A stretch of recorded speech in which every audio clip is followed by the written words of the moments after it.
What happens when dolphins take over the world, create a technology that humans have no understanding of? I'm Shweta Taneja. I'm a writer based in Bangalore, in the south of India. I write speculative fiction for adults and kids.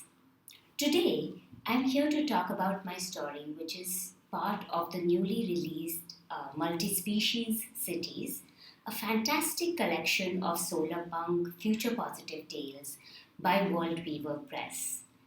The story's title is quite a mouthful, so listen to it carefully.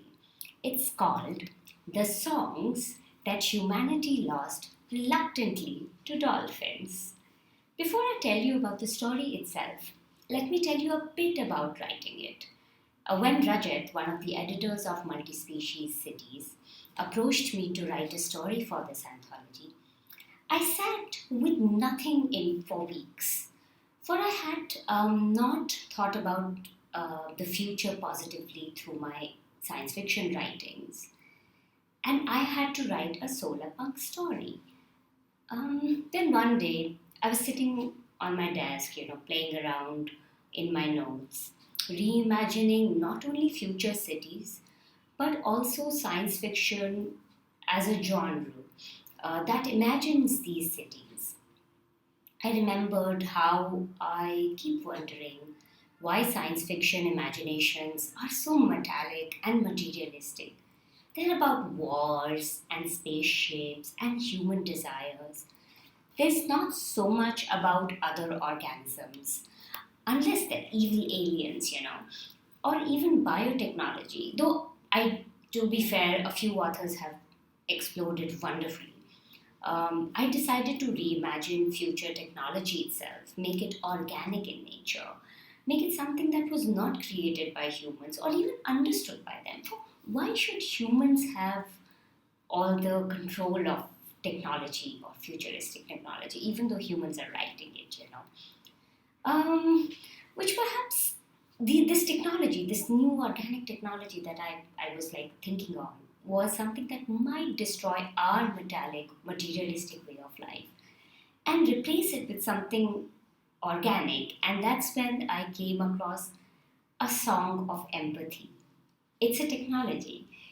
In a gist, that's what the songs that humanity lost reluctantly to dolphins is about. It explores what happens to us when an alternate lifestyle that puts empathy first erupts in our future cities. When our children take to it, they adapt to it, but us adults, we cannot adapt. We are addicted to our screens, to our virtual spaces. What happens? How do we react? First, we are so furious about this. Then we are angry and we bomb the dolphins. But our hearts are broken because there's fungus that's growing on our walls and our children are riddled with it. When the next generation does not remain ours, what happens? We desperately, by the end of this story, and it is a song in itself, we desperately try to connect to these empathy songs that these dolphins have created. We look for a new city, a new future of our city. The story itself is a little sad. It's a sad song of change that is forced upon us humans. I suffered with the helpless parents, with the governments who couldn't do anything about how has the world kind of crashed down around them. But it does come with a beautiful new positive future, very different from how humanity would imagine it. But something that's more cohesive, more empathetic of all life. I wrote this story in a day, and I think that energy shows beautifully in the prose. It's not my usual style of writing, but I'm happy that this story happened.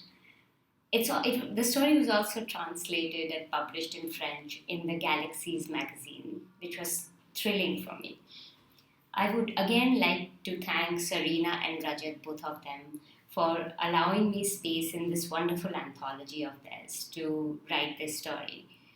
Do pick up this anthology. It has a lot of fantastic writers and futuristic writing and imaginations that you should read. Meanwhile, let me go off to look for a new animal. or a bird maybe, to represent in a new science fiction story. I will see you again in this universe. Till then, keep singing, keep reading, and be positive. This is Shweta Taneja again, and you can connect with me online with my handle at Shweta Writes. Till then, bye bye.